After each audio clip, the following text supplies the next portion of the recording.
Hello friends, welcome to Chennai சமையல். நம்ம இன்றைக்கி பார்த்திங்கன்னா வெறும் ரவை, உருளைக்கிழங்கு, கார்ன்ஃப்ளவர் மாவு இதெல்லாம் வச்சு வீட்டிலவே ஒரு போண்டா எப்படி செய்யுதுன்னு பார்க்க போகிறோம். இதுக்கு தேவையான பொருள்லாம் கீழே டிஸ்கிரிப்ஷன் பாக்ஸில் போட்டிருக்கேன். வேணுன்றவங்க பார்த்து தெரிஞ்சுக்கோங்க. வாங்க நம்ம வீடியோக்குள்ளே போகலாம். சுவையான மற்றும் ட்ரெடிஷ்னலான டிஷ்ஷுகளை பார்க்கணுன்னா நீங்கள் சென்னை சமையல் யூடியூப் சேனலை மறக்காமல் சப்ஸ்கிரைப் பண்ணுங்கள். கூட பெல் ஐக்கானை ப்ரெஸ் பண்ணுங்கள். உடனே அப்டேட்டுகளை தெரிஞ்சுக்கோங்க. வாங்க வீடியோக்குள்ளே போகலாம். முதல்ல பார்த்திங்கன்னா நான் ஒரு பாத்திரம் எடுத்துருக்கேன். அதில் ஒரு கப்பு ரவை போட்டுக்கோங்க, ரோஸ்டட் ரவை.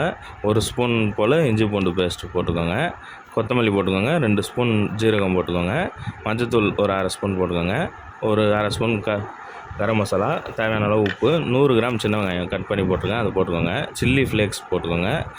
தயிர் ஒரு 2 கரண்டி போட்டுக்கோங்க. சில்லி ஃப்ளேக்ஸ் காரத்துக்கு ஏற்ற மாதிரி நீங்கள் போட்டுக்கோங்க. தயிர் ஒரு 2 கரண்டி போட்டுக்கோங்க. உருளைக்கிழங்கு நான் தண்ணியில் சீவி வச்சுருக்கேன். அந்த உருளைக்கிழங்கு போட்டுக்கோங்க. ஒரு உருளைக்கிழங்கு போட்டிருக்கேன், மீடியம் சைஸாக போட்டு இதெல்லாம் போட்டு மிக்ஸ் பண்ணிக்கோங்க. தண்ணி ஊற்றாமல் ஃபஸ்ட்டு மிக்ஸ் பண்ணிக்கோங்க. இதுக்கப்புறமா நம்ம கார்ன்ஃப்ளவர் மாவு 1 ஸ்பூன் போட்டுக்க போகிறோம். அரிசி மாவு 1 ஸ்பூன் போட்டுக்க போகிறோம். அரிசி மாவு 2 ஸ்பூன் கூட போட்டுக்கலாம், நல்லது தான். மிளகாத்தூள் 1 ஸ்பூன் போட்டுக்கோங்க. வெறும் மிளகாத்தூள் போட்டு இதெல்லாம் மிக்ஸ் பண்ணிக்கோங்க.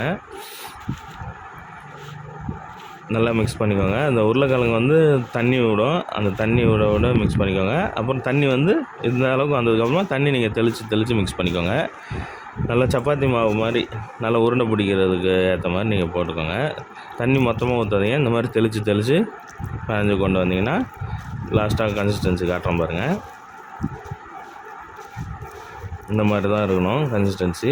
உங்களுக்கு பார்த்தாலே தெரிஞ்சு பாருங்கள். மசாலா வடை எப்படி வருமோ அந்த மாதிரி இருக்கணும். உங்களுக்கு உருண்டை பிடிக்கிறதுக்கு ஈஸியாக இருக்கணும். உருண்டை மாதிரியும் போடலாம், நீங்கள் தட்டி வடை மாதிரியும் போட்டு நீங்கள் சாப்பிட்லாம். எப்படி சாப்பிட்டாலும் ஈஸியாக தான் இருக்கும்.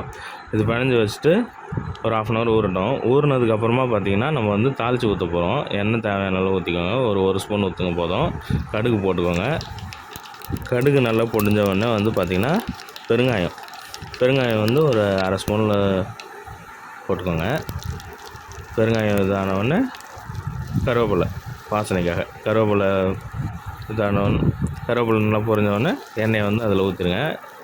எண்ணெய் ஆறட்டும். ஆறின உடனதுக்கு அப்புறமா பார்த்திங்கன்னா மிக்ஸ் பண்ணி விட்ருங்க. இந்த கேப்பில் நான் ஆயில் ஹீட் பண்ண வச்சுருக்கேன் கடாயில், போண்டாவை போட்டு எடுக்கிறதுக்கு. இது போட்டிங்கன்னா வாசனையாக இருக்கும், டேஸ்ட்டாகவும் இருக்கும். உங்களுக்கு அதுக்காக தான் தாளித்து ஊற்றுறது. இந்த மாவு 1/2 மணி நேரம் ஊறணும். ரவை பெருசாகவும் ஊறி அதுக்கெல்லாம் ஒரு 1/2 அன் ஹவர் டைம் கொடுத்துருங்க. இப்போ எண்ணெய் நல்லா ஹீட் ஆகிடுச்சு.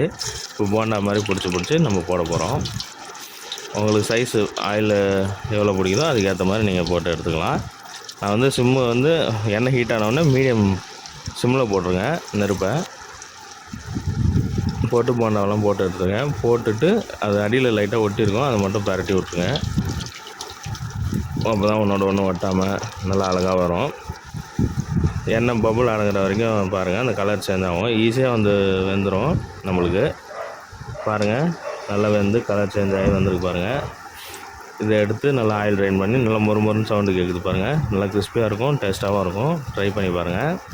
இதுக்கு தேவையான பொருளாக கீழே டிஸ்கிரிப்ஷன் பாக்ஸ்லேயும் போட்டிருக்கேன்.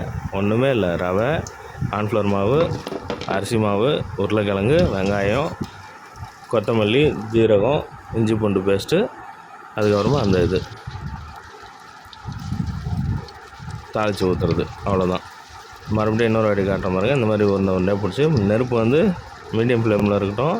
இல்லை சிம்மில் கூட வச்சுட்டு போண்டாவை போடுங்க. போண்டா போட்டதுக்கப்புறமா நெருப்பை ஒரு வாட்டி அதிகப்படுத்துங்க, ஒரு 2 நிமிஷம். அதுக்கப்புறமா மறுபடியும் சிம்மில் போட்டு பொரிச்சு எடுத்திங்கன்னா சூப்பராக உங்களுக்கு உள்ளே நல்லா வந்துடும். அடியில் ஒட்டியிருக்கும், அது மட்டும் எடுத்து விட்ருங்க. ஒரு வாட்டி எடுத்து விட்டு இந்த மாதிரி மிக்ஸ் பண்ணிக்கிட்டே இருந்திங்கன்னா போதும். பபுள் அடங்குற வரைக்கும் உங்களுக்கு நல்ல கலர் சேஞ்ச் ஆகி இது ஈவினிங் டைமில் ஈஸியாகவே செஞ்சிடலாம். இது வீட்டில் ஒரு 1/2 அன் ஹவர் ஊற வச்சிங்கன்னா போதும். எதுவுமே அரைக்கத்தாலும் எதுவுமே பண்ணத்தாலும் வீட்டில் இருக்க பொருள்களை வச்சு ஈஸியாக செஞ்சிடலாம். உருளைக்கிழங்கு மட்டும் அந்த கிரேட் பண்ணுவோம் பார்த்தீங்களா, கேரட் சீவோம்ல, அதில் சீவி தண்ணியில் போட்டு வச்சுருங்க. அப்படியே எடுத்து போட்டு இது பண்ண வேண்டியதான். சூப்பராக உங்களுக்கு போண்டா ரெடி ஆகிடும். ஈவினிங் டைமில் எல்லோரும் விரும்பி சாப்பிடுவாங்க. கண்டிப்பாக ட்ரை பண்ணி பாருங்கள். உங்களுக்கு எதாவது டவுட்னா கீழே கமெண்ட்டில் கேளுங்க, நான் கண்டிப்பாக உங்களுக்கு ஹெல்ப் பண்ணுறேன். இந்த வீடியோ உங்களுக்கு பிடிச்சிருந்துன்னா சென்னை சமையல் யூடியூப் சேனலை மறக்காமல் சப்ஸ்கிரைப் பண்ணுங்கள். தேங்க்ஸ் ஃப்ரெண்ட், தேங்க்ஸ் ஃபார் வாட்சிங். Meet you in next video. Thank you.